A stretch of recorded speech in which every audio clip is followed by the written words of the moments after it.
and 20.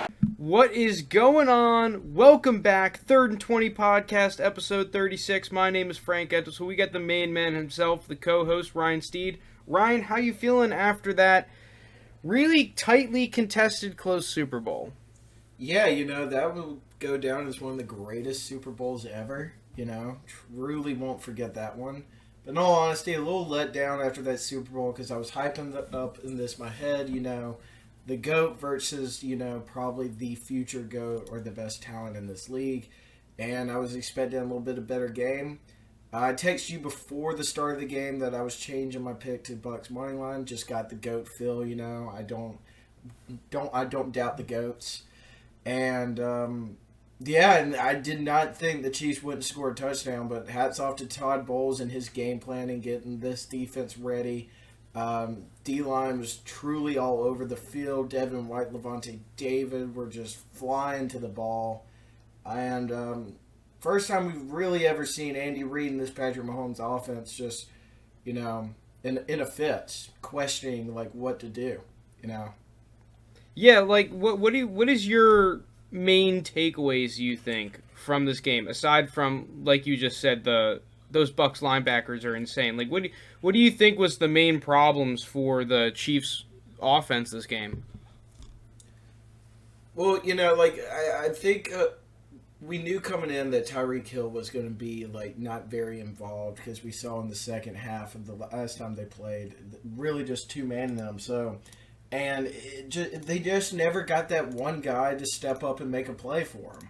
If it was a Miko had a couple drops, if I can remember.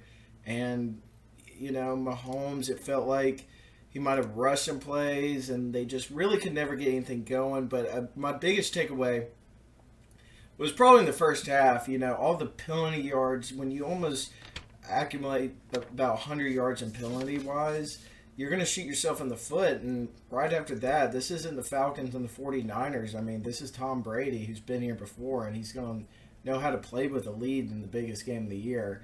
And it just wasn't in the Chiefs' cards this time around. Yeah, I mean, I completely agree with basically what all you were saying.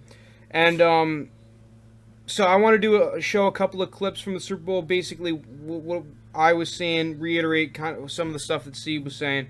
So the first thing that I think was very apparent to all of us, and it was actually one of our main keys for the Chiefs to win the Super Bowl and have offensive production, was they need to be able to run the ball against light boxes. 6-man boxes, when you see the Bucks are in two high safeties, you needed to be able to run the ball, and that was one of the only real concerns I had, and many others had, about this Chiefs offense, was the running game the entire season has been really inconsistent. That's one of the reasons why they picked up Le'Veon Bell in the middle of the season, was that hopefully he would provide a spark for this running attack that really just wasn't there. So what I found really interesting, at the very start of the game, the first two plays, the Chiefs called 2 RPOs, right? And it did not work. Neither of them worked. They got a total of 3 yards on these 2 plays, setting up a 3rd and 7 on their first drive of the game. But what I found really interesting on this second play of the game, this RPO, was the Bucks showed very early in the game how they wanted to play this, how they were going to play this football game defensively. So the first thing we see here is we see Levante David following Travis Kelce. That was a big theme of the night, was that Levante David, whether it was in zone coverage with pattern matching zones or just being near him, or even in man coverage, Levante David was constantly around Travis Kelce, which I think not necessarily surprised people. It's just, I think how effective it was really surprised people. If you were to tell me coming into this game that they were just going to have Levante David a lot of the times one-on-one with Travis Kelce underneath, I was going to say to you, well, I don't like that matchup. I'm thinking that the Chiefs take advantage of that all day, but that was not really the case in this football game. I mean, Travis Kelce did have a great day, right? He had 133 yards, but He had 10 catches too still. But it was just very inconsistent on offense all around. And then the next thing that we will see is, look on the top of the screen up here on this matchup. These corners on the outside, they were playing really, really, really aggressive this entire game. They were not letting the Chiefs get any free plays underneath. And on these RPOs, you see that, I don't know who this is, to be honest, but he just jumps this route, and Patrick Mahomes has nowhere to go with the football. And this kind of just ties back into what we were saying. Run the ball. You see this six-man box try to run the ball. Now, they did that a little bit, right? Let's go into a play where we see the Chiefs try to run the ball. And there is one player that kind of just stopped all of these run plays for the Chiefs. And that one player is Mr. 45, Devin White.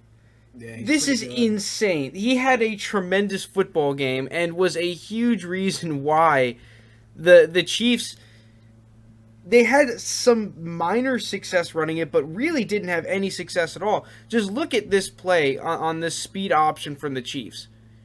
He reads it instantly, cuts a gap, makes the play for a loss of a yard. Jeez. And this is a good run scenario for the Chiefs. This is what we were saying. Hey, you see 6 guys in the box, all these D-backs lining way 5, 6, 7 yards off the line of scrimmage. This is a great time to run the ball. They weren't able to. And this is a big problem for the Chiefs all day. So this is like the first plays of the game, right? The very beginning of the game. And the big problem with this wasn't necessarily that they couldn't get yards through their run game. The big problem was now the Bucs don't have to respect the run. They don't all they have to do is play coverage the entire game. They're allowed to have, these safeties way over the top. Oh, jeez. Yeah, they're allowed to have multiple safeties all at the top, right? Over the top. 2 guys over top, so that guys like Tyreek Hill are always bracketed the entire game, and their effectiveness is completely mitigated on the game, right? And we saw that Tyreek Hill he had no space the entire game, whether it was underneath or over the top, and he wasn't really able to do anything.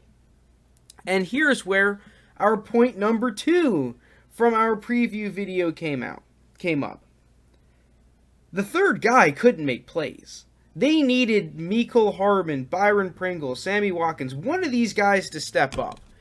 And, now on this third play, we kind of start seeing everything that went wrong for the Chiefs coming together. Because, as we said in that preview as well, the Bucs want these linebackers, double A gap pressure, all around the line of scrimmage. They love playing with these guys. This is what they want to do. They want to have these linebackers all over the field, so that it's tough to account for them, and they're making plays on all levels. So we'll see on this example here that the play from the Chiefs is you're basically high-lowing. I keep drawing on the wrong screen. Sorry. Here we go. You're high-lowing this right side corner on the screen, where you have a switch release where you have this guy coming and him way over the top, right? And this is where Mahomes wants to go with the football, deep right on third down. And as we saw on that first example, you're going to see Carlton Davis on the right side of the screen try to jump this underneath route. And this throw over the top on the high low to Mecole Hardman is going to be open. And I honestly have no idea what happens here. It looks like Mecole Hardman pulls up. But yeah, this is not complete on third down, and this is a crucial play in the football game. You need this. So you can see here, this is exactly what we said the Bucs want to do. They want to get these linebackers involved, rush 5 in a third and long scenario, and you're going to see the pressure they get in Mahomes' face, right? Vita Vea is right in the face. This is a tough throw, and Mahomes does an unbelievable job of making it. And this is a catchable ball. Oh. Yeah, that's a touchdown right there. I mean, regardless of what, this is a first down. You're starting to get towards the red zone. This is where the Chiefs, I believe the main problem was in this football game. It wasn't the offensive line. It wasn't Mahomes. It was this third guy. You need to make these plays because these plays start backing the Bucks off, and it starts making them pay for blitzing these extra guys. The entire game and the entire season, the Chiefs have been making guys pay for blitzing, right? You could not blitz Patrick Mahomes because he will make you pay on the back end. That all went out the window this game because number 17, number 14, number 11, and number 13, Byron Pringle, Sammy Watkins, Mecole Hardman, and Demarcus Robinson, all weren't able to come up with plays. They couldn't win one-on-one. They couldn't beat zone coverage. And here's another example, right? So you're going to see Mecole Hardman's going to be locked one-on-one at the top of the screen. And the Bucks are going to be in this quads look that we also went over last video because you get a nice little natural bracket on the money guys, right? The Tyreek Hills, the Travis Kelce's. We want all the focus on them and the one-on-one on Mecole Hardman. And this is exactly what happens. You're going to have basically 6 guys covering 4. You're going to have 1, 2, 3 underneath with 1, 2, 3 over the top, all focused on 4 guys on the right side of the screen, on the right side of the field, with Mecole Hardman one-on-one top left. And Mahomes makes the right read. Mecole Hardman just can't come up with a play. This is what you needed. This is exactly what we were saying you needed to do to beat this Bucs team. And this is what the Chiefs had done up until this season. Whether it was Robinson or Hardman, albeit it wasn't consistent, they were getting plays one-on-one when they needed them. So all the stuff started kind of culminating together. The fact that they couldn't threaten the light boxes with a run game, the fact they couldn't win one-on-ones with these third and beyond guys on the roster, it just played exactly into what the Bucs wanted to do. So now we're going to see we have linebackers lined up in the A-gaps again. You're going to see 5 guys all across the line of scrimmage. And then all of a sudden we're going to see that's not Carlton Davis. It's Murphy Bunting, I believe. He's going to start showing pressure from the right side. I mean, Mahomes and the gang, they'll pick it up. They see, okay, he's coming. We're going to block an extra tight end. We're going to have this running back come over. But the problem is, this is exactly what Todd Bowles wanted them to do. Todd Bowles, the entire game was a step ahead because they're going to blitz a corner on the top of the screen. And he's going to be completely unblocked. They're going to drop the linebackers, and then this is where Mahomes starts running around. Right? Makes an insane play to give Hill a chance, but my God, it's just, this was the entire game. And this isn't all on the offensive line for not picking up that corner. This is on the whole team, basically. The whole script of the game has led up to the Bucs being able to get away with plays like these, right? Pass protection in the NFL especially is not just on the offensive lineman. It's an 11-man job.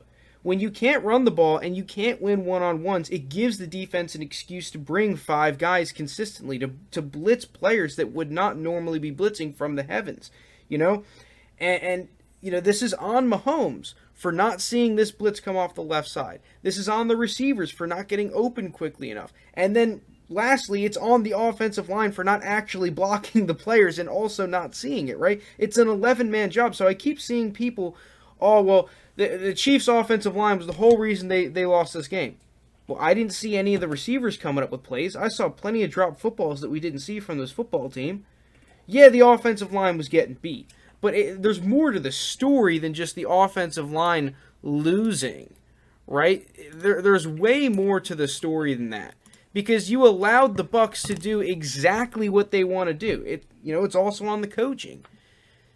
The offensive line all day is trying to account for these damn linebackers that are ruining the game. So they try to block it heads up with just running back and a chip on this outside guy, but no one's accounted for the rush on the left side. This isn't all on the offensive line for not seeing it. It's on everyone. Yeah, Mahomes is just insane. So, real quick though, before we end this, last example, So everyone's saying, oh, well, why didn't you just block extra guys, right? Why didn't you just block 7? Well, you think the Chiefs didn't try that? You think that Andy Reid didn't get to where he is by not trying different things, by having a pencil? It was even worse when they blocked extra guys because there was no space on the back end. Here, we're going to see they're blocking 7 guys. 7 freaking guys they're blocking. But look, no one gets open on the back end. Where is Mahomes going to throw this ball? Where is he going to throw the ball? There is no one open.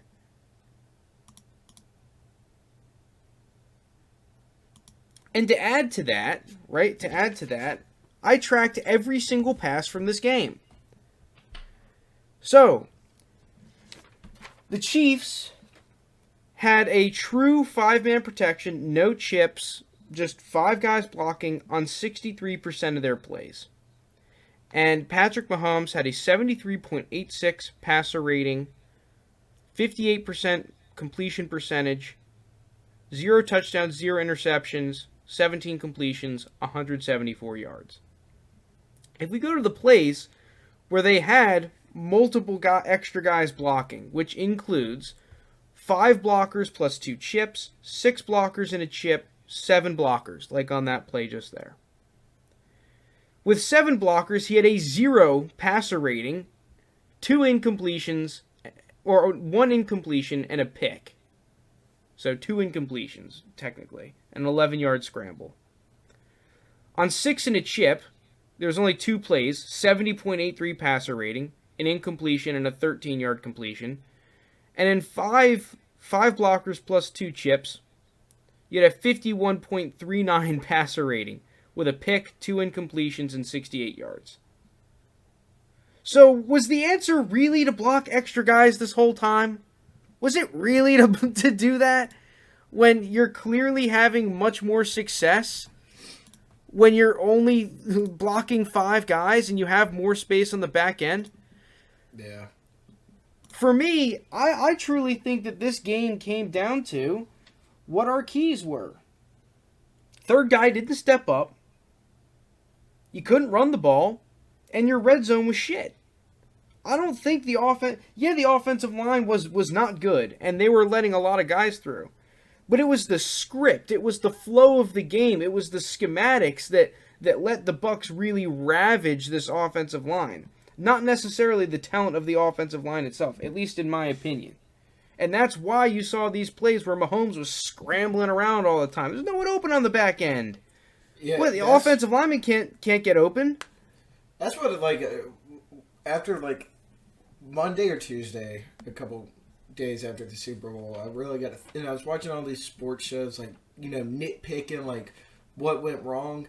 I think in the whole, you can just kind of look at it like, the Bucs outcoached you. You just got beat. Oh, yeah. Yeah, nothing more than that. It's not like you're playing an inferior team or something like that. But who's to say that Andy Reid and Patrick Mahomes, you've won like 25 games in a row, something crazy like that. You kind of underestimated the Bucs, and Todd Bowles just had something for you, and it's just he was a step ahead the whole game. Yeah. Todd Bowles was 2 steps ahead, actually. And the entire match. I'm not saying the Chiefs players and coaching staff was not hyped for this game, but think about who's more hyped for this game: the home underdog, who's actually playing at home in Tampa, or the Chiefs who just think they're invincible. I still think that playing at home during the Super Bowl gave them a huge just like a momentum boost, because players play off that. That momentum swing crap. So you could count that, but I just at the end of the day, crappy Super Bowl. Wish it was better, but hats off to the Bucs for just out coaching them. I mean, yeah, it's just if that's they outplayed them on all facets. Yeah, if that's your team, you're cheering for, that's how you want to win every game. Is just beat the dog crap out of the other team, and just bury them in the dirt. Yeah, it was just an absolute masterclass by Bowles. The way that he was able to force one of the most elite offenses we've seen in recent times, to force them to do exactly what he wanted. He wanted Patrick Mahomes to be scrambling back there. He wanted him to be looking deep every play. Todd Bowles, that's exactly what with the way that they designed that defense for this game, to make sure that they have two guys on Tyreek Hill, one over the top constantly. He learned from that last matchup what happened when you try to play this defense too up front, letting space in the back, right?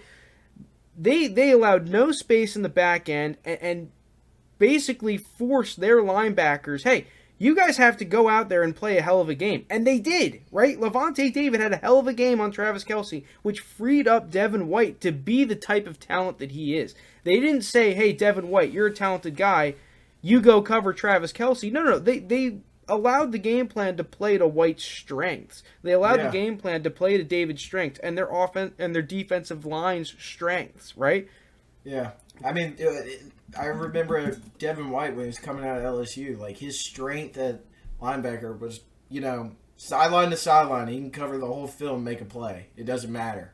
And he's a tremendous pass rusher. It showed yesterday. I mean, the emphasis on that was huge in that game. But also, one thing about Todd Bowles is, his name was thrown around for head coaching jobs this offseason.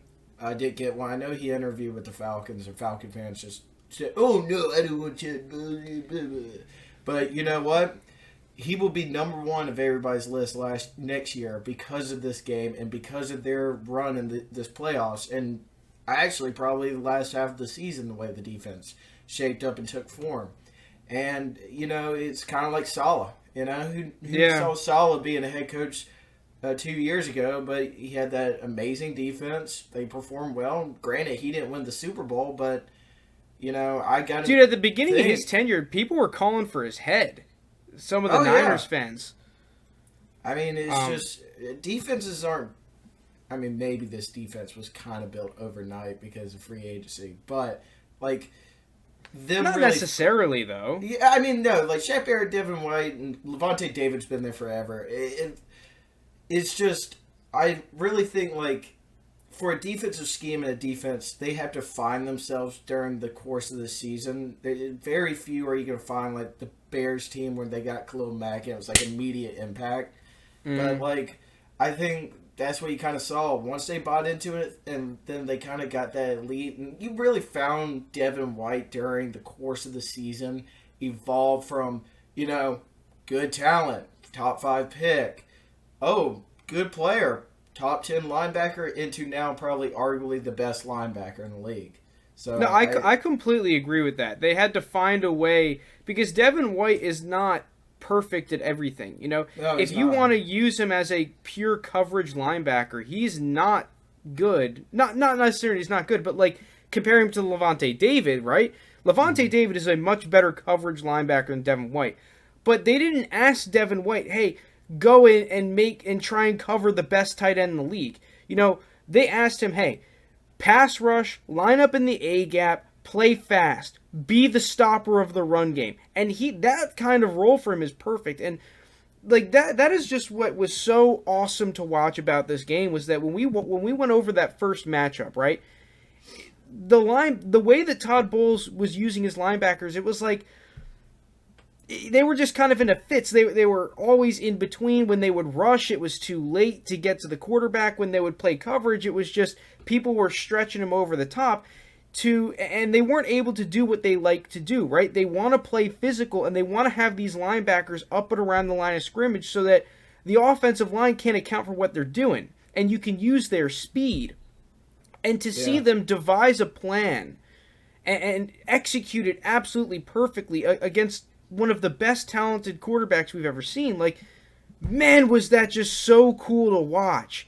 And to watch, Levante David and Devin White mix perfectly. That pass rush, guys like Vita Vea that we loved coming out, just play awesome. And watching move these guys around and use stunts. And because it used to be that you didn't want to stunt Patrick Mahomes because it would take too long for the loop to get around and he'd make you pay. But that obviously wasn't the case because they were using stunts all night long.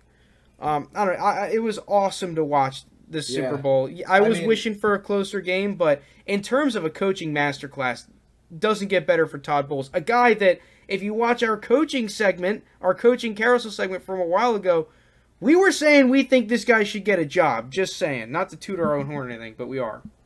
I mean, dude, that's one more thing about Todd Bowles. It's like, it's crazy that like some coaches do not understand this in the league. But, you know, Devin White, not the best coverage linebacker, but, you know, just to make a play in the ball, he'll go get it. Levante David, much better coverage linebacker, and Todd Bowles knew that, and he said, why am I going to play down to your weakness when I can just play your strength and do it like this?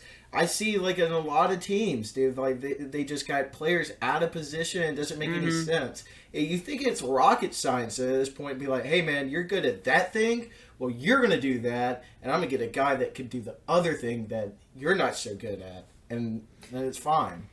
Well, yeah, I mean, that's why guys like Belichick are viewed as some of the top coaches, because there is a problem with coaching in that instead of taking the most talented guys and working a system to fit around them, they take players to fit around their system that they know works and they're comfortable with. And I mean, to be honest, it is tough to tailor. It is tougher than you think to tailor a system around your players, especially when your players aren't elite level talents. But I mean, you're right. Like, we've seen some of these defensive guys. You just give them a roster. Guys like Todd Bowles, what's the Schwartz in Philly, right? Like, you finally gave, and Philly's defense was not insanely talented, but you gave him some pieces to work with, and you saw the progression of that unit, right? I mean, your Falcons just got a guy that I really love, Dean Pease. I'm excited to see what he can do with that defense. We're going to have a mock draft coming out and that'll give him some good defensive pieces. But yeah, I still never understood. I understand, but I never liked when the Jets got rid of Bowles. That defense was still very elite with the Jets, and a Jets defense that didn't have insanely depth talent like the Bucs do. They had some great players, but are you saying the Jets did something wrong? Shocker. Yeah, who saw that coming, right? But yeah, all in all, Super Bowl, I wish it was closer, but I thought from a schematic standpoint it was pretty fun to watch.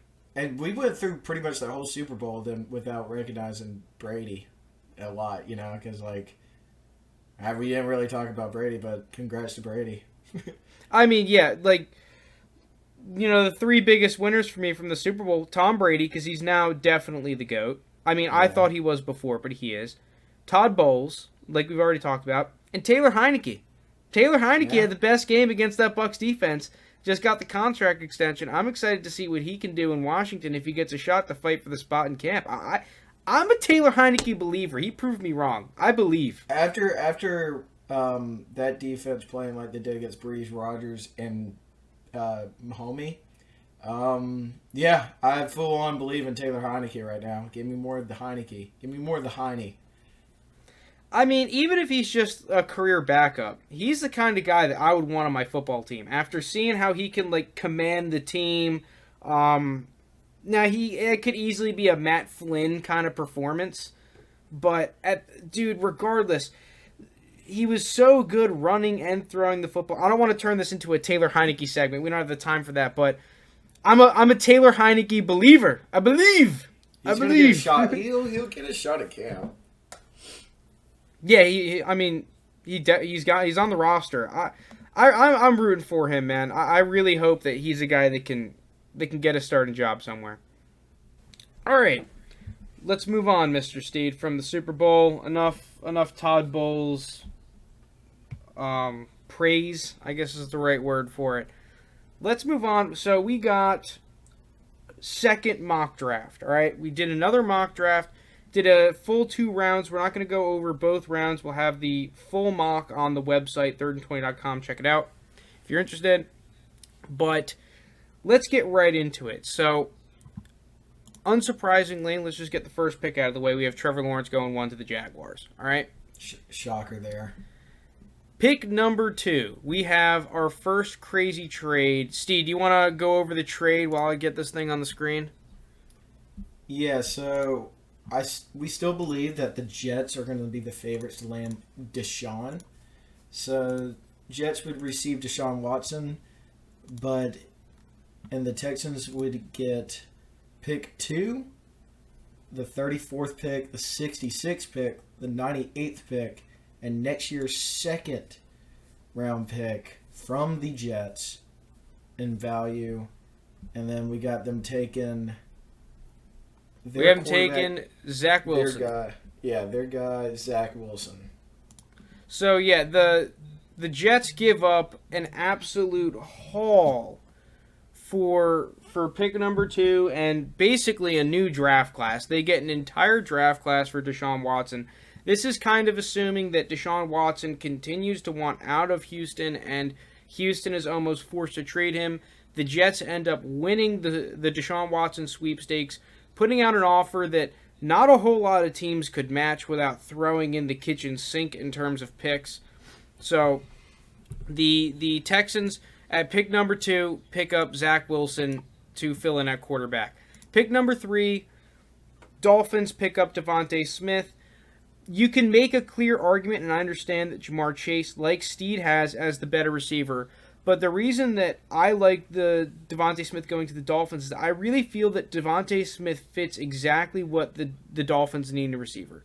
I think that Devontae Smith is a guy that he's just so slippery and tough to cover one-on-one. He's just as good of a deep threat. He's the kind of guy you just put the ball in his hands as well. He can make plays. So in terms of an all-around receiver that I think can do everything and that Tua needs, I think Devontae Smith is that guy more so than Jamar Chase. Yeah,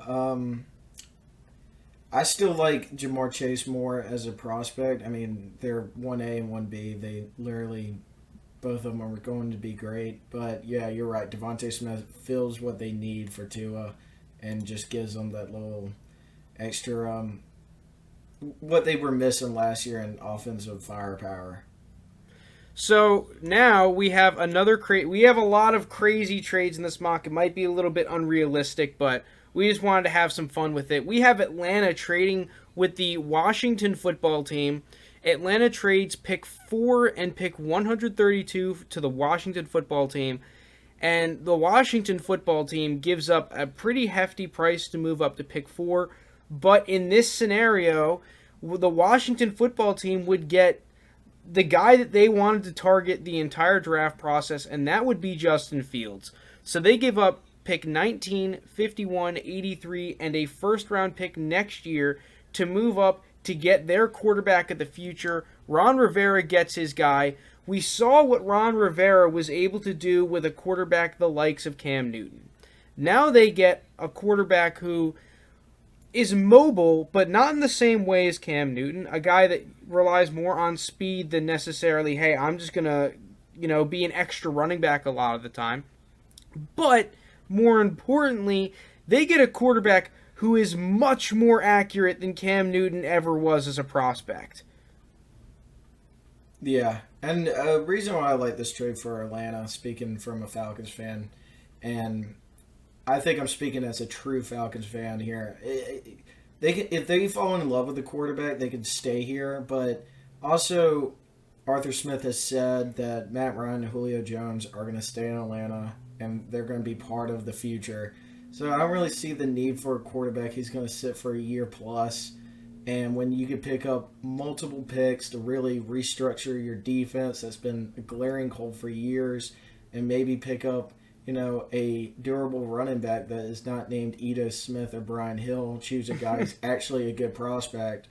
And, for a team that's in a little cap situation, getting a lot of young rookies on these rookie contracts and cutting some of these guys that are just eating up cap space would be huge. And you just reform your defense, and hopefully in a year or two you're able to really compete. Yeah, going off of what you said, I think, and you think, that the Falcons staff and their team feels that they are a lot closer than the public consensus does. And everyone is just kind of assuming that Matt Ryan is on the way out of his career. We both think that Matt Ryan, putting him with a defense that is top half of the league, which we both think is what the Falcons need to get back to being a competitive team, You pair him with a good defense. You have the talent on the offensive side of the ball. Matt Ryan could easily be playing for 3 good years for this Falcons team. And this is a trade down where they get a plethora of draft capital to revamp their roster, especially on the defensive side of the ball. When the Falcons were good, they had that top half of the league defense. Now they have a defense that was extremely inconsistent, was lacking talent on both their pass rush and on the back end. So they get a move where they're able to fill in a whole lot of needs. And while they do pass up on a quarterback, they do pass up on some of these high caliber offensive prospects. We both think the way for the Falcons to get back is to give Dean Pease some weapons on that defensive side and really get this team back to stopping teams. You know, the Falcons every single year for the past 2 years, 3 years, their defense has been so trash to start off seasons. This year they lost some ridiculous games. They let the Bears score like 20-something points or something crazy like that in the fourth quarter to lose. They let the Cowboys completely thrash them. You can't do that and expect to win games. So that's why we have the Falcons trading down in this scenario. But let's move on to like the next tier of picks. Bengals, nothing crazy here. Picking up Penei Sewell, a guy that's been mocked to him a whole lot. Just get that tackle to protect Joe Burrow. Offensive line is a clear need for the Bengals, and while I could see them possibly going defense because their defense was absolutely atrocious, they're just filling in, get a stud level tackle, a guy that could be a number 1 pick in some other drafts at pick 5, good value pick. Eagles pick up Jamar Chase at pick 6. Steed, you want to take this one because you're the Jamar Chase guy. Yeah, so the Eagles just take, in my eyes, the best receiver in the draft. Jamar Chase and what he did LSU 2 years ago, you got to remember, if you split their numbers between him and Devontae, he had a very similar, in some areas he had better numbers than Devontae. People will forget because he did sit out this year, and understand Devontae played less games than Jamar, but they're two different players, right? Jamar Chase is more of the sure-handed guy and not as crisp route runner, but still, you throw it up to him, he's going to come down with him. He's a red zone. He's a touchdown machine, similar as Devontae. But the Eagles finally get a receiver that will not bust. They missed out on Justin Jefferson. They've missed out on crucial receivers. You can't miss out on Jamar Chase right here. Just take Jamar Chase, and whoever your quarterback is next year, probably not going to be Carson Wentz. In this mock, we got Carson Wentz going. So looking like Jalen Hurts. Jalen Hurts needs all the help he can get on this terrible Eagles team. They're horrible, but drafting Jamar Chase is a great start to really reboot this franchise.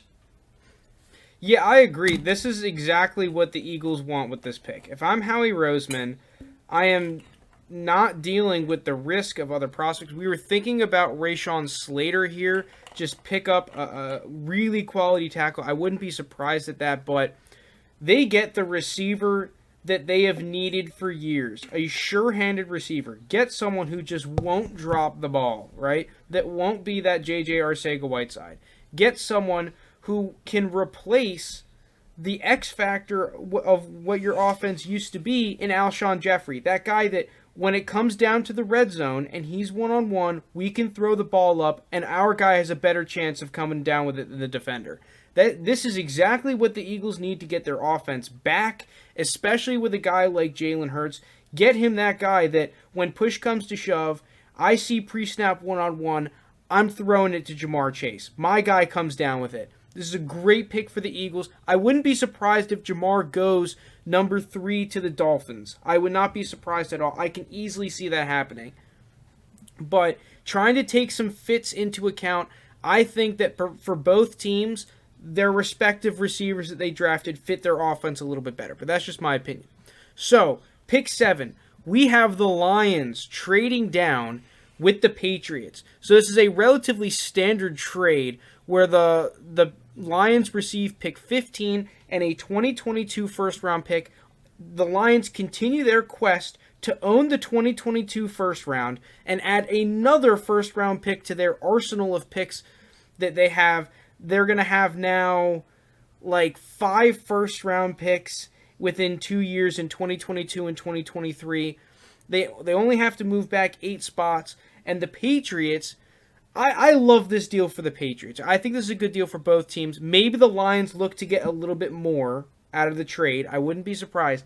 But from a Patriots fan perspective, we are able to trade up and get a quarterback that you can argue should have been picked at 2, right? Mm-hmm. And you get him without giving up any other picks this year aside from your first round pick. So this is a team that needs talent now. They finally have a little bit of cap space, so you might be able to pick up some holes, fill some holes, whether it's a running back or a receiver in free agency, maybe some defensive sides. You don't have a third round pick. So in terms of the Patriots in this mock draft, we wanted to get a quarterback without giving up any other picks this year because we think we can turn this roster around a whole lot quicker than the public thinks. So all we have to do is give up a first round pick next year. We get our quarterback that I think is a lot more pro ready than people realize. You could easily make an argument he's QB2. I think in real life, because it's a mock, we're able to do this. In real life, the Patriots may have to give up a little bit more because other teams may be calling Detroit and that price starts skyrocketing. But in this mock, Patriots get to trade up for a great price. And they get their guy. Now we go on to number 8. This is where it starts getting frisky. We have quarterbacks flying off the board. And with that being said, we have Mac Jones being picked to the Panthers at pick 8. We were entertaining the idea of the Panthers trading down and then trading back up for Mac Jones. But we just have him, hey, it's the quarterback position. Let's just pick up our guy, Mac Jones, at pick 8, not screw around with any of that stuff. So this may come as a shock, and some Panthers fans may not like this, but in our opinion, Mac Jones is a whole lot closer to this top 4 quarterbacks than people are giving him credit for. He has the it factor.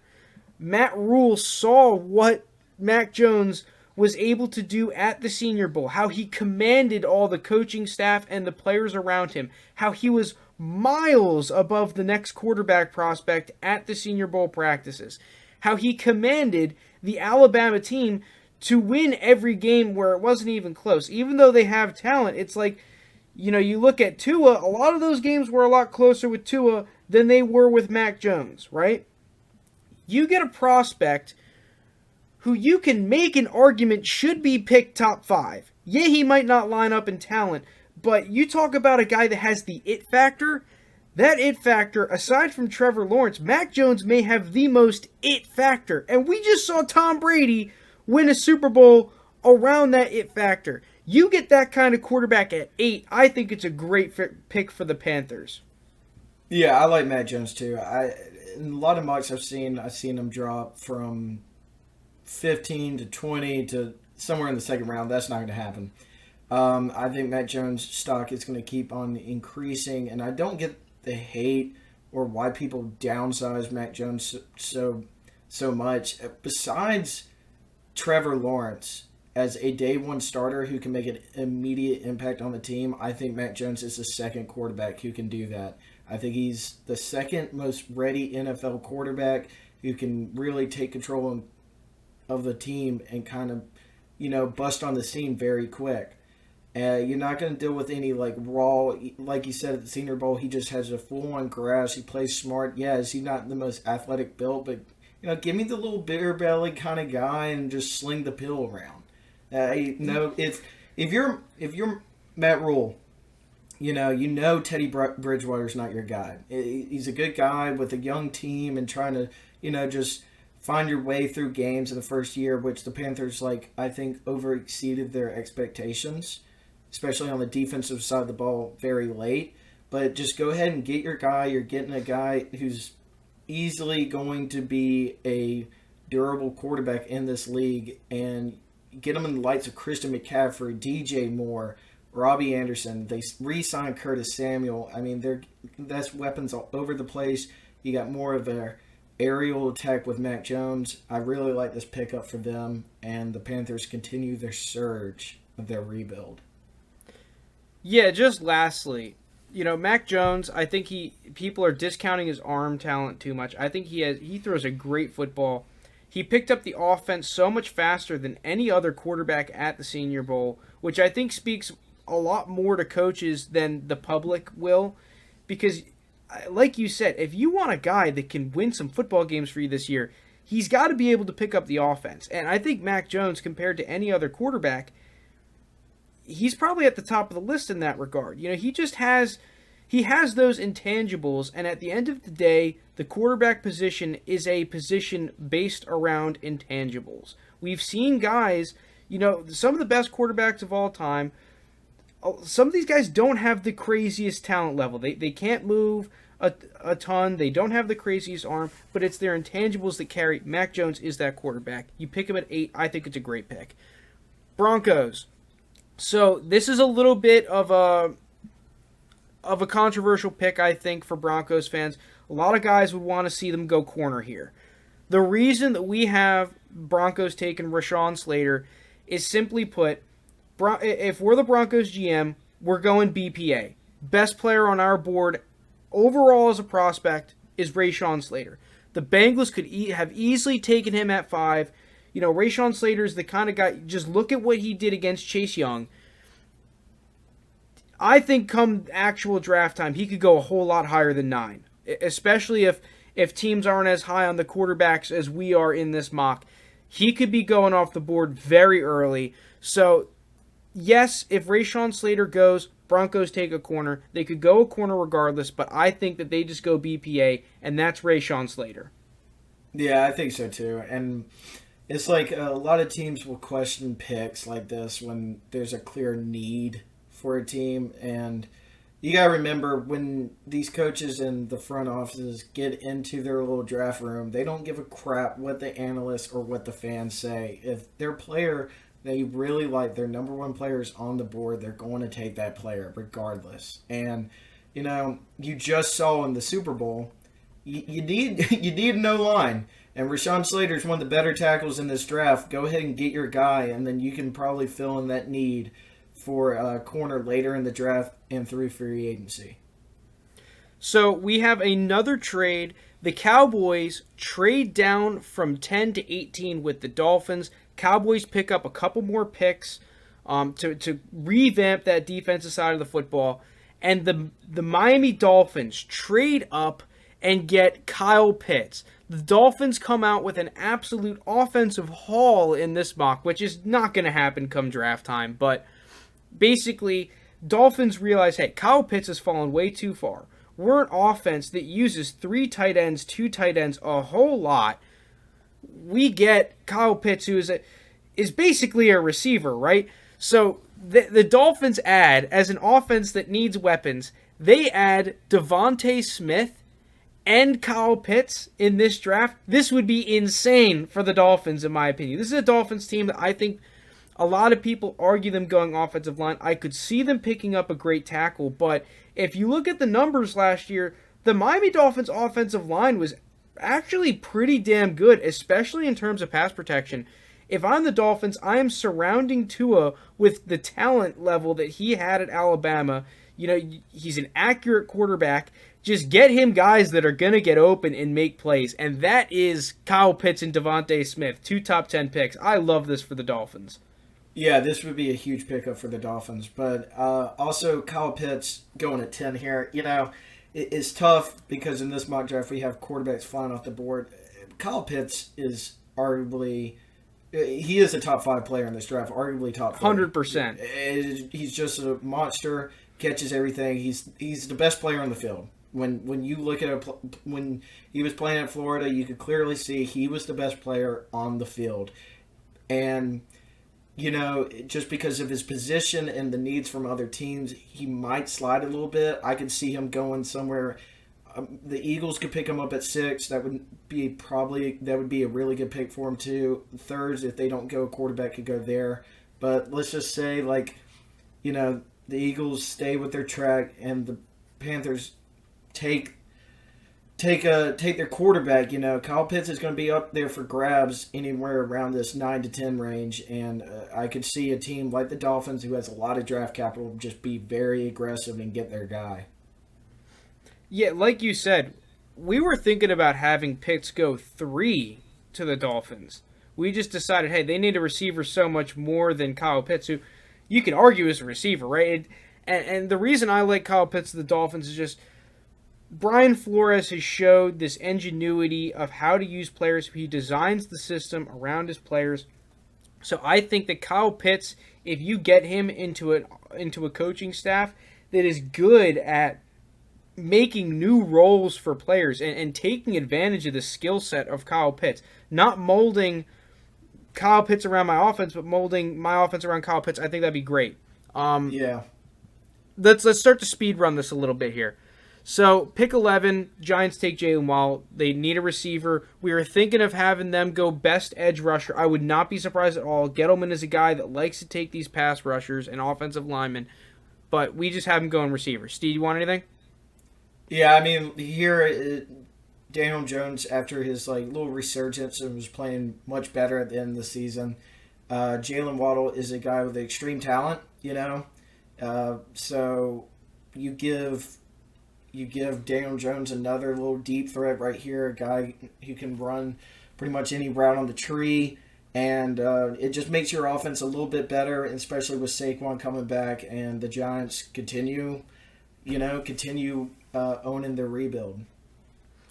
49ers, pretty basic. None of the quarterbacks that they like fall to them. They don't want to pull the trigger because just from the reports of that Matthew Stafford deal, they wanted to trade a package of seconds and thirds for Stafford. I think that is because they love this pick 12 to pick up a corner. They need a ton of help in their secondary, and it starts at pick 12. They pick up, arguably the cornerback 1. We have it as CB2 here. He's the first corner off the board here. Yeah, he's first corner off the board, but you can argue they're going to go Caleb Farley. We have Caleb Farley slide a little bit, but Patrick Surtain, great pick here at 12, especially because the Broncos could go corner at 9. Chargers, pretty basic pick here. They're a team, they just draft for need, it seems like, right? Great players have just fallen into their lap. It happened with Derwin James. It happened with a D lineman I know a couple years ago. I'm forgetting the name off the top of my head. And it happens here again with Darisaw. They get a guy that is a great tackle prospect at 13, protect the young quarterback, pretty basic. Vikings, another pretty standard pick here, nothing crazy off consensus. They just take the best pass rusher on the board. They tried to make it work with guys like Ngakoue, didn't pan out, so they traded him out. Let's just get younger on this defense. They could honestly go any defensive position, whoever's the best on their board, but they just need defensive help. Yeah. Now, the Lions, this is why this trade really works out for the Lions. They pick up a guy who's sliding a little bit in mocks, and in our mock especially, because of the character concerns. Some of the stuff came out about hazing with Parsons. They pick up a top 10 talent at 15. Nothing else really needs to be said. The Lions just need to go best player available at any freaking position, and that is quintessential. You get your stud linebacker. This is a guy that we thought about mocking at 8 to the Panthers, even to the Eagles at 6. You get him at 15, great pick. Yeah, huge value pick here. He's only sliding because of his character issues. I think Parsons easily the best defensive player in this draft. All-around beast. Great pick for the Lions. You get your anchor on defense for your rebuild with plenty of picks left in the future. Cardinals, this is kind of a weird pick too to mock right now because we don't know what's going to happen with Patrick Peterson. A lot of the reports was that he was going to become a free agent, but then he tweeted something out, I'm pretty sure, saying, hey, something along the lines of that's not true. But regardless, I think that the Cardinals need to go defense. They have some great pieces on their defense. I could see them going pass rusher, but we have them, even if they keep on to Patrick Peterson, you pick up who a lot of people have as the top corner on the board at 16. This would be a great pick. I think it's a little bit too optimistic to have Caleb Farley fall this far, but with quarterbacks going off the board in our mock, people trading up for offensive talent, the Cardinals are able to cash in. And if they're able to pick up a guy like Farley, this could transcend their defense, as their secondary, to that elite level. If you keep on to Patrick Peterson, pick up Farley, you have Budda Baker, this would be unreal for the Cardinals. Yeah, be a really good pick. So for the Raiders here, we have them taking Christian Barmore. We were thinking about going Paye. We like Zaven Collins here, but when I watched the Raiders, this is a Raiders podcast. We had them as our Super Bowl bet. The number one thing for me was that they were getting beat up front. They couldn't get a consistent pass rush. Guys like Crosby were good, but they need help up there. They need help on their run defense as well. I could see them going with one of the top linebackers, but we just haven't taken an anchor in Barmore up front. This is a team that likes to take high character players, especially from those big SEC level schools. They saw it happen with Clelin Ferrell. I could see them going Barmore here just to be the anchor of their front seven on defense. Yeah. Just revamp the D-line. I mean, that defense is horrible. They just need a draft defense. Just get them talent. So the Cowboys, after trading down and acquiring more picks, they get the guy that they were thinking about taking at 10 here in Kwity Paye. Cowboys, once again, I could see them going any defensive lineman here early. This is a team that just needs to get their D-line better. It's why they were good in 2016. I mean, aside from the fact that their offensive line was a lot better, but regardless, Cowboys need to get better up front on offense and defense. I think they addressed it in this draft, and they do it also by trading down to acquire more picks for that defense. Yeah. Falcons, you want to take this one, boss? Yeah, I think the Falcons get an absolute steal here at 19 for Jalen Phillips. There's still a lot of good edge rushers on the. They could go corner, but I think Falcons fans will agree that pass rush has been the D-line. The pass rush has been the problem for years now. Jalen Phillips is a guy that's really, with Rousseau sitting out this year, has really climbed up the board and has made himself as one of these top pass rushers and a first-round prospect. Now, I wouldn't be surprised during all pro day and leading up to the draft if Jalen Phillips continues to climb, because I still think he has a chance to be the first edge rusher taken. But I think this is just easily, you take BPA, you get your guy, and then you continue to build up the defense.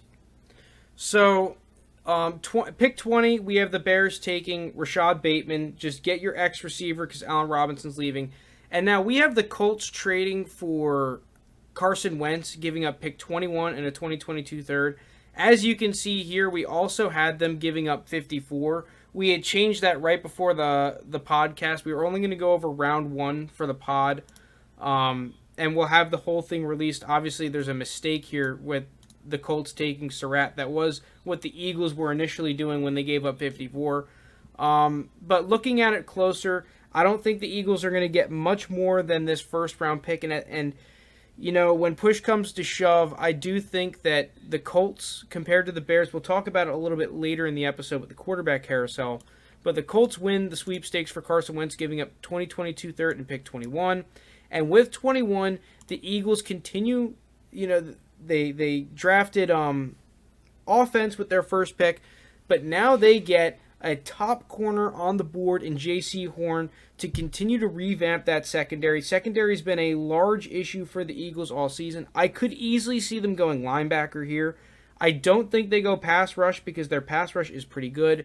Maybe they go tackle with some of the top-tier tackles on the board to protect Jalen Hurts. But we just have them basically going BPA, and that player is J.C. Horn. J.C. Horn is a guy that he could easily be going in the teens. Yeah, and don't be surprised if JC's taken before the other two corners. I think JC, he's had family in the NFL. He's not the flashy player at South Carolina, but he was a guy at South Carolina that he didn't have the ball thrown his way much just because, that receiver was not open. Kind Yep. of like that Patrick Peterson kind of feel to him. And if they did throw it to his way, there was a good chance there was nothing coming out of that play. I think J.C. Horn's an easy stud in the NFL. Also, you're getting a guy from a school that's had really good track record of corners. Yeah, basically because so much offensive talent was flying off the board in the beginning, that a lot of these defensive players for these middle of the pack teams, like in our mock, we just have a big run of them going because a lot of people, offensive driven league, but you still need that defense. So Eagles get a value pick here with J.C. Horn. Titans, we have going Joseph Osai. This is a tough pick for the Titans. I think we can both agree that Titans probably go pass rush here. Which one is a difficult question because there is like a 99.9% chance that both Rousseau and Paye are going to be off the board by this pick. So it's almost like with all the next, like that tier 2 to tier 3 pass rushers, who do you pick? We have him going Osai. I'm not sure this is the best pick in the mock for them just because Osai is kind of... He's pretty raw as a pass rusher out of Texas. But regardless, in terms of talent, I think the Osai is definitely a first rounder. I really like what I saw out of him at Texas, so that's who we have the Titans going. But I would not be surprised if they wanted to go with a guy like Ojulari or one of these other DNs that gets taken in the early part of the second round or late end of the first round. Jets. Another weird pick for the Jets. We just have them going BPA, and that's Zaven Collins. The Jets, they did trade up for Deshaun Watson, but they were able to hang on to pick 23, and they need to use this pick to revamp their defense a little bit. Their defense is so bad. They need players on all three levels. We just have him taking the best guy on the board, and that's Zaven Collins. You talk about a linebacker that he's 6'4", he's like 260, 250, but he's also really fast and pretty decent in pass coverage. Those guys usually aren't on the board at 23, so that's why we have the Jets getting a great value pick here. I would not be surprised if Collins goes earlier. Yeah, I wouldn't either. This is a guy that, where you go, Tulsa or Tulane? Yeah, Tulsa. Okay. I thought it was Tulsa. But this is a guy, when he was getting recruited out of high school, 0 Power 5 scholarships, and made the most out of Tulsa and became an instant beast there. And there's a reason why he's projected in the first round. If you're Jets, you just need talent on defense, especially after you got Deshaun. So you want to keep these games close. And Saleh, I feel like Zaven Collins is kind of like that solid guy, gritty guy, going to play smart and going to do his job, and that's just a good fit for them. Yeah, he can just be the rock in the middle of that Robert Saleh defense. But seeing that they went pass rusher a whole bunch, I would not be surprised if the Jets want to go pass rusher here at 23. Steelers, I have my Steelers taking Elijah Vera Tucker. We have O-line here because he played tackle. I could see them possibly moving him inside because the Steelers have been taking a couple tackles recently in drafts, so maybe they like the development of those guys and they move him inside. But regardless, I think the Steelers go O-line. I don't think they go defense. I saw a couple people mocking them, maybe a corner, say someone like J.C. Horn falls to them. I just think that if we're going to try and fill in a defensive player, it's going to be in the second round. I think that first round, we clearly need to revamp this offensive line. Jaguars, similar theory, right? You pick up Trevor Lawrence at 1, let's protect him. We get a great tackle prospect at 25 in Samuel Cosme. This is a guy that could go a whole lot earlier than 25. Yeah. So in terms of value picks, it's great. It's tough for the mock drafts. Like you said earlier, they're going to take their guys, these teams. But Cosme falls, great pick for the Jaguars. Browns at 26. They get the rock that they have needed in the middle of their defense. I know that the Browns, they could take a pass rusher, they could take a D-back, right? Regardless, I think we can both agree the Browns are going defense. And for me, you look at the reason I have them going inside linebacker. You look at the top defenses in the league, every single one of these groups has that elite level inside linebacker. That's what Jeremiah Owusu-Koramoah could be at pick 26 for him. Yeah, instantly makes an impact on the defense and continues like the Browns climb. I just think the Browns are a really good spot at 26 to get a really good value because there's going to be a couple guys that fall, and Jeremiah is a guy that you know, in normal drafts could go a lot higher than this. I think he's a really great talent, but I just see a linebacker slipping. Ravens here just go best edge player available, Azeez Ojulari. I'm not a huge fan of this pick because I could definitely see them taking one of these pass rushers that goes later in the draft in Jason Owe or Carlos Basham as like a bigger edge rusher. But we just have him, hey, Ravens need an edge rusher. Who's the best guy on the board? That's Azeez Ojulari. Go get the quarterback. Saints pick up the linebacker that they need in their defense. They're probably getting rid of one of their two linebackers. I'm forgetting the name off the top of my head. But that is a huge... I could easily see him go secondary as well. We had him initially mocked Trayvon Morig or a couple of the corners. But Saints, their defense, they had great linebacker play. We're going to have that continuing with Nick Bolton. This is a guy that could go a whole lot earlier than at 28. But I think this is a good pick for the Saints. Yeah. Packers, this is a weird pick for the Packers because they don't... Once again, they don't necessarily need a receiver. They could definitely use one, but they have some other holes. They have some holes in the interior offensive line. They're going to need a pass rusher and a corner. So I think that this is a little bit too greedy from the Packers, but this is our mock draft. We can do what we want. Let's keep Aaron Rodgers happy, and let's pick up an elite vertical threat receiver that Aaron Rodgers wants. You know, he's been having to deal with guys like Marquez Valdez-Scantling and Alan Lazard. These are good receivers, but don't have that elite level talent. Let's get them one of these elite level deep threats. Yeah, I like this pick for the Packers right here. You know, you missed out on a great receiver class last year by not taking any. But yeah, like you get a guy right here that instantly makes Rodgers happy, and their offense is already really, really good. Don't know what's going to happen with Aaron Jones, so you need to add a weapon for Aaron Rodgers and Devontae Adams. Terrence Marshall Jr. is a great counterfeit for Devontae. Bills here.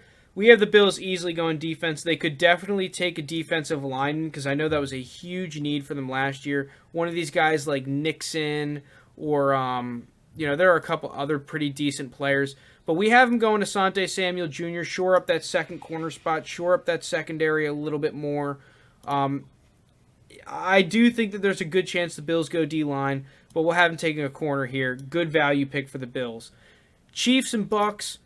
Hey, these, Chiefs, they were one of the worst pass rushing teams in the league last year. They needed to blitz to get home. Let's give them a big old pass rusher in Jason Owe out of Penn State. And then similar thing with the Bucks, right? We saw how good their pass rush was in the Super Bowl. They're going to need to start paying some guys. They're going to be strapped for the cap where we don't think they can keep both Barrett and JPP, so they fill in and take a pass rusher in the draft. Yeah, even though at the Super Bowl boat parade they had yesterday that absolutely looked so lit. Dude, it looked so cool. Yeah, they were saying they're going to keep Shaq Barrett, no doubt. But they were saying they would also keep JPP. I think that was a little bit of the booze talking, Super Bowl kind of feelings talking.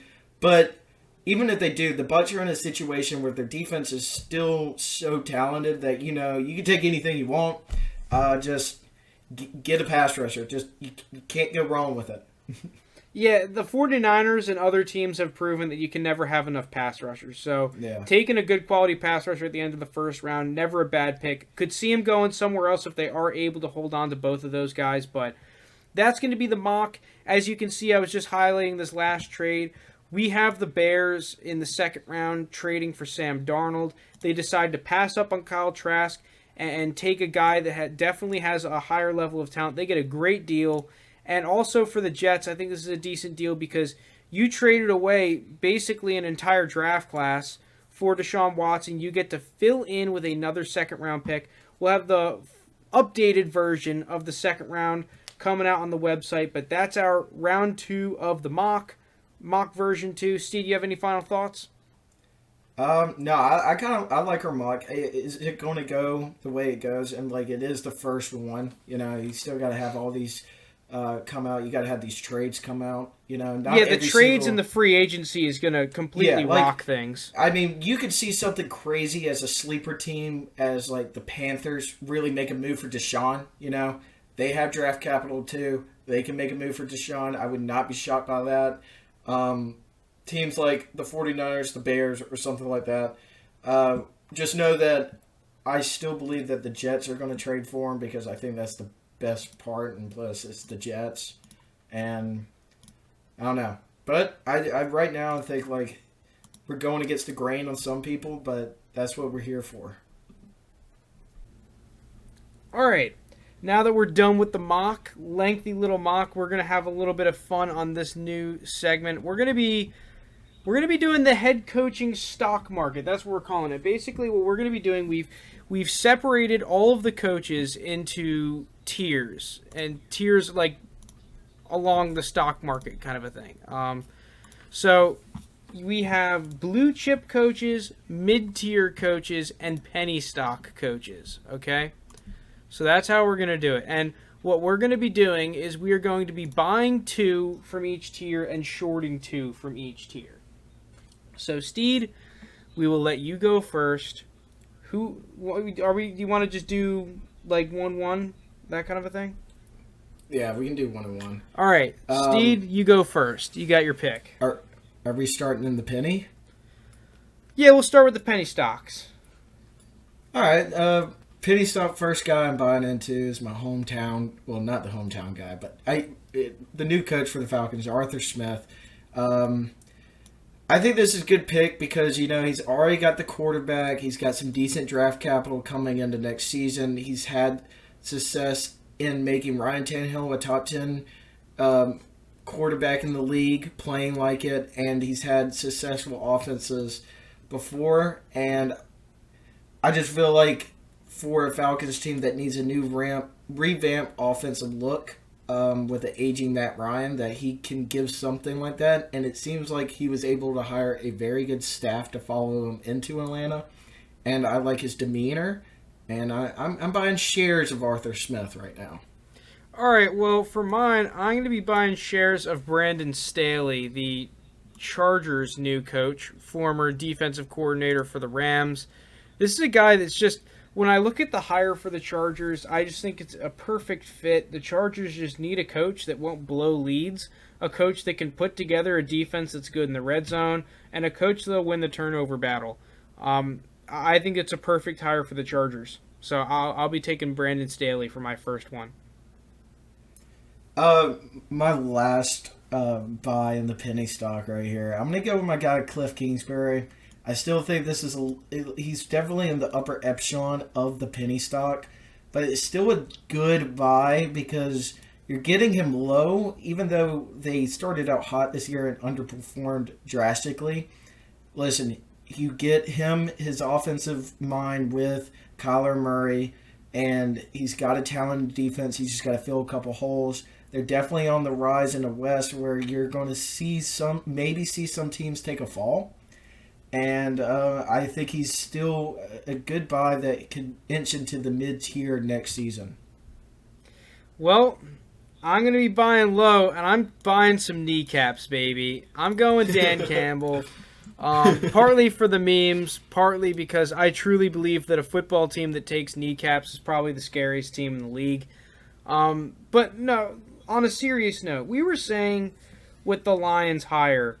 in our initial coaching video before Dan Campbell gave his awesome press conference, that the Lions need a coach that's going to completely change the mentality of this football team. And I was partly joking when I said it earlier in the season. I was saying the Lions need to become the bad boys around town. The Lions need to become that team that you just don't want to play.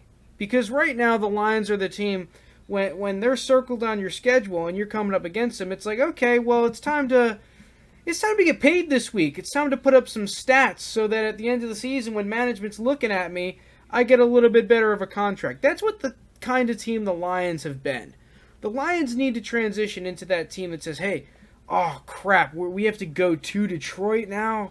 Oh, I really want to play the Lions. The Lions, they play hard, They're a team that puts 11 men on the field and not 10 guys, So I think that Dan Campbell, Mr. Kneecaps himself, the dude, I'll buy it. I'll buy into him.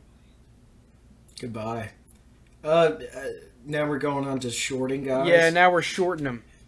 All right, easily I'm shorting David Coley. I've shortened him.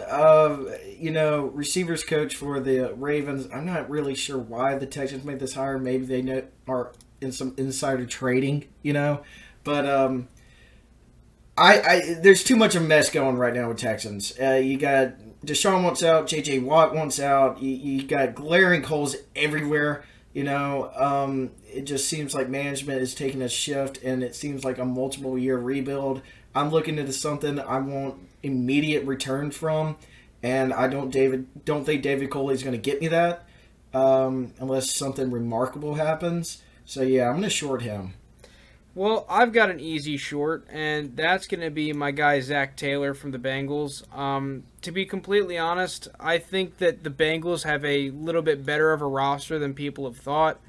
And don't get me wrong, the Bengals are going to be adding talent. It's just whenever I watch these Bengals games back on the All-22 film, whenever I'm doing analysis of other teams and the Bengals just have to be on offense or defense against that other team, it's just a lot of the schemes I'm not really a huge fan of, right? To give a specific example, I saw some plays on third downs for their offense where they're calling plays where a lot of the routes are going, say it's like a 3rd and 6, they're calling plays that are designed to get 14 yards, right?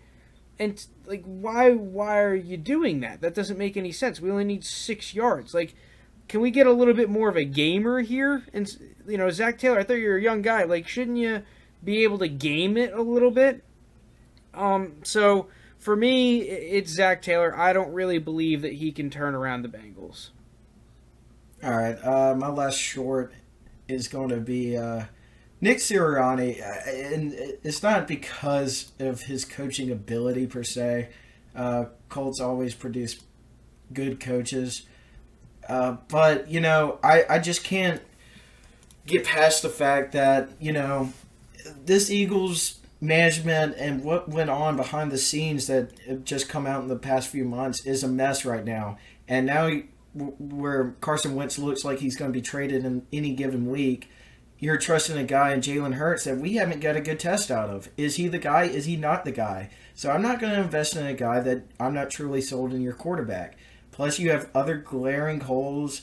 Cap situation is not the best. I don't think he could turn it around.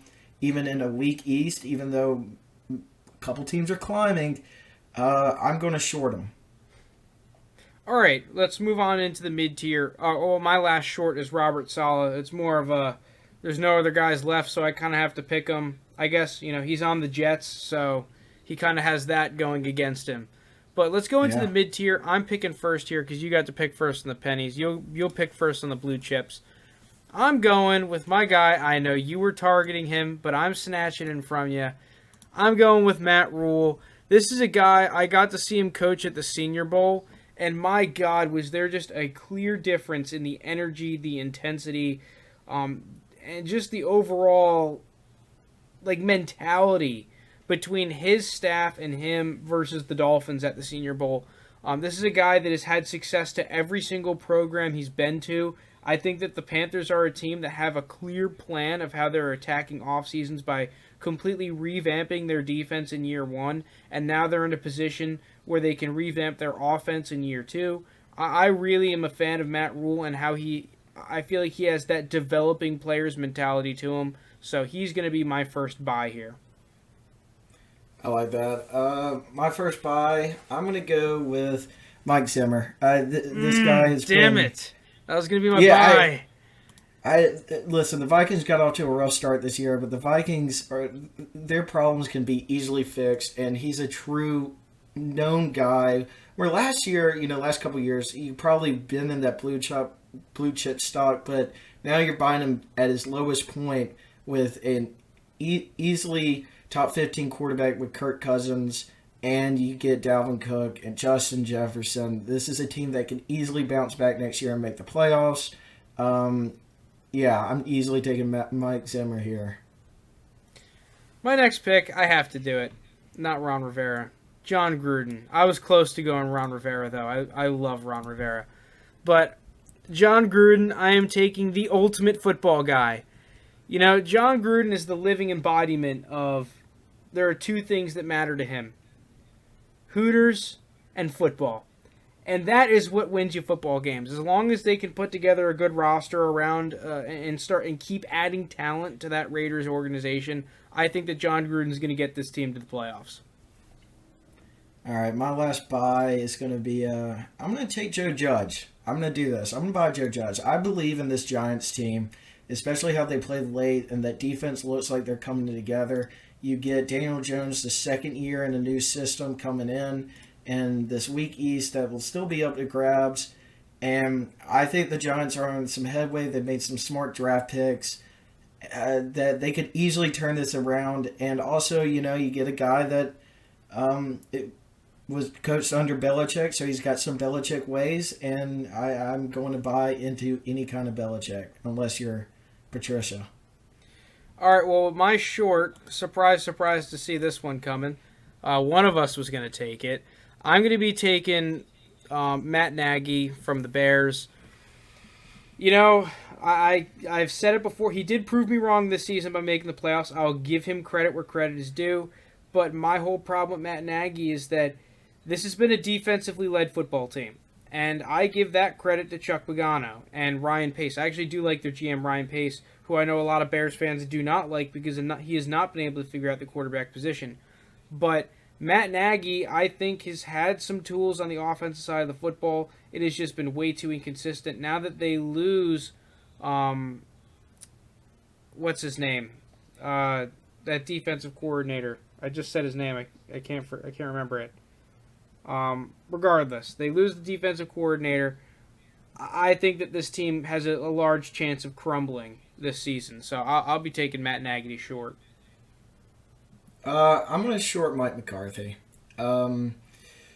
This is tough for me because I love the smashing of melons in the locker room. But, you know, there's still so many holes in this Cowboys team. Yeah, you get Dak back, and hopefully you get Dak back, and their offense will be good. But, you know, McCarthy, last time, I really can't remember last time he had really elite defense he was coaching under.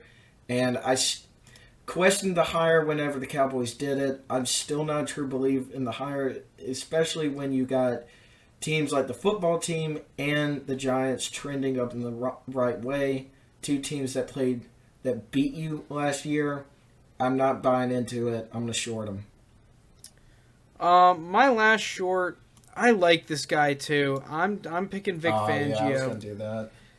I really like Vic Fangio. The only problem is I think this is a classic example of a guy being a better coordinator than a head coach. You just look at a lot of the time management situations that he kind of screwed up for the Broncos.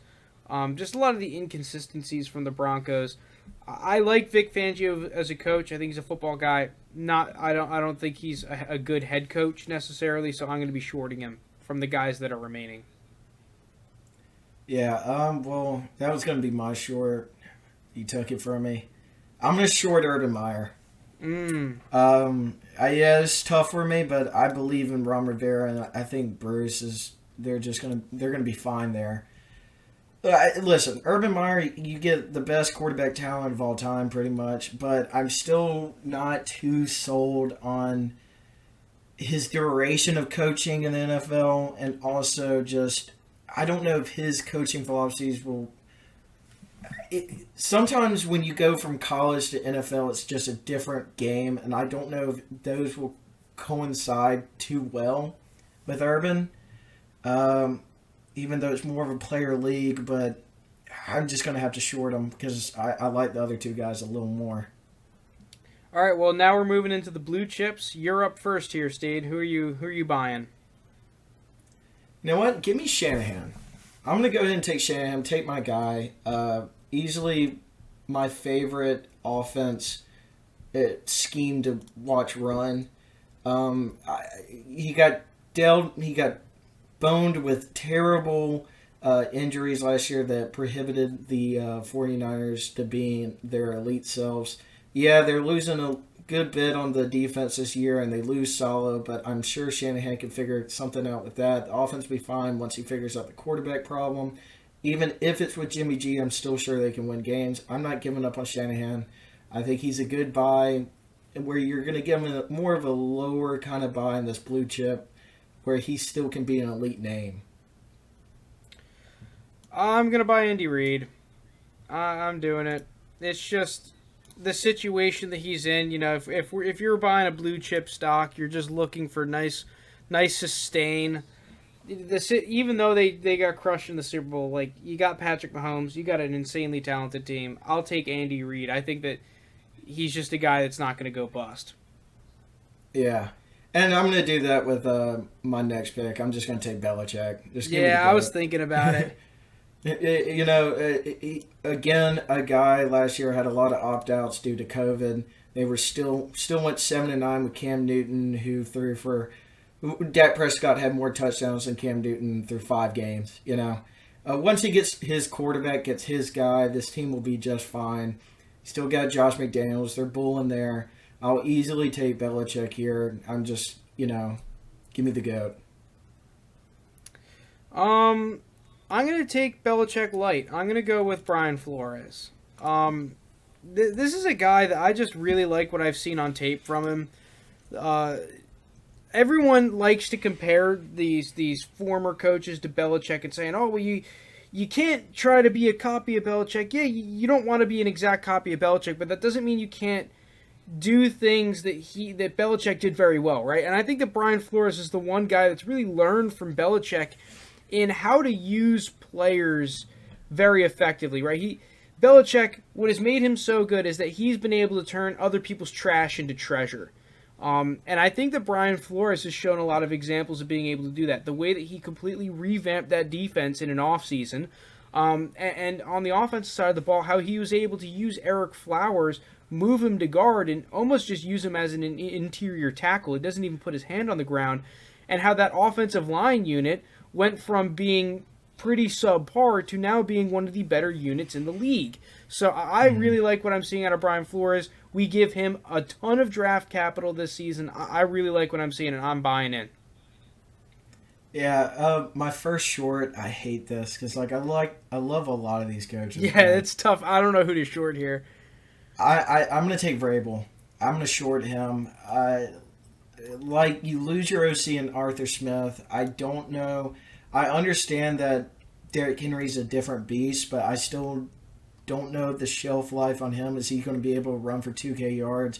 Is Ryan Tannehill going to stay consistent after losing his OC that kind of brought him up into this upper echelon of quarterbacks? Their defense has been a question. They can fix it through the draft, but it was a problem last year. If it doesn't get better in a division that looks like it's starting to, some teams are starting to turn heads a little bit. I feel like he could be lost a little bit of the 8 ball and lost his room of winning. My first short, I'm going to take Pete Carroll. This hurts me to do because I really like Pete Carroll. But just looking at these list of coaches, I think that the Seahawks are one of the teams that's definitely trending down. Russell Wilson has just come out and said that he's really pissed off, so now you have a disgruntled Russell Wilson. The defense has just kind of been slowly deteriorating. They've traded away a lot of their draft capital, and yes, they have gotten good players, and I did that segment about the Rams getting good players, but when I look at it, I'd much rather have a Jalen Ramsey than a Jamal Adams. So even though I do really love Pete Carroll, you got to short someone. It's part of the segment, and I just think the Seahawks, of all these great coaches, they're the team that's kind of trending down the most. Yeah, I was hoping you wouldn't pick him.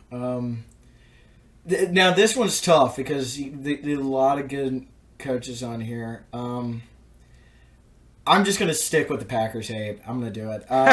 Who saw this coming? I'm going to pick LaFleur here. Now, my reasoning being, I love LaFleur's concept, and he's had nothing but success in the regular season. Granted, is it because of the easy schedule? Could be, but, you got to win the games.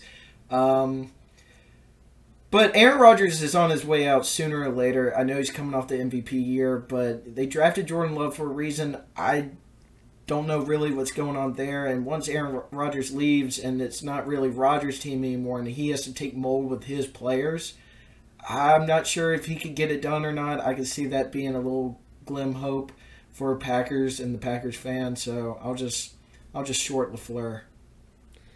I really have no idea who to go for here. I'm in between a couple of guys, mainly Sean McVay, Sean Payton, Kevin Stefanski, and Frank Reich, one of these guys. I can't do Sean Payton, even though I think that their team is now in a worse position. I could see them having kind of like a Patriots year. I think that Sean Payton is just the most, if not, top 2, top 3 most brilliant and creative offensive coaches in the league. Yeah. I'm going to go with McVay. I don't know if I can, though. You know what? I'm going with Reich. I'm going with Frank Reich. I really like Frank Reich. I love this Colts organization. I'm not a fan of this short pick, but just looking at it, the Colts team is a team with a lot of holes, and they need a quarterback. And they don't have... they do have the necessary resources to fill it. It's just looking at these list of coaches, I just think that Frank Reich is the one I'd have the least, I guess. Yeah, so, I almost picked Sean Payton, but for the same reason. He's just too good. He's too good. He's just too good. I couldn't do it, even though they have so many glaring holes. And, Harbaugh's the same, and I can't do Stefanski. I really love what I saw of Stefanski this year when I did that Browns analysis. Listen, when you're shorting these blue chip stock coaches, it's just you get into the part where you're gonna have to reach a little bit. You're gonna have to reach on one. Mm-hmm. But that's gonna be your segment. I'll scroll down so you can see the results here. Did I miss one for you? Oh yeah, Matt LaFleur. I thought I put him in there. I'll do that real quick. But, I don't know, this is a fun little segment. Oh, there he is. Never mind. He's just on the next page. Fun little segment. I know we kind of scrapped these tiers together. So, Cliff Kingsbury kind of just got wrapped into the penny stocks. You can argue that Vic Fangio and maybe Matt Nagy or Mike McCarthy could be in the penny stock category. Or even that Bruce Arians, now that he won the Super Bowl, will be upgraded into a blue chip coach. So I can understand if you disagree with the tiers, but it's just a fun little segment. But this is going to be the end of the episode. If you made it this far, thank you so much for listening. Thank you so much for watching. If you like the content, please hit that like and subscribe button. It really helps us out. Check out the Instagram, the Twitter, the website if you're interested in finding more content or just following us on there. But that's going to be it, and peace out.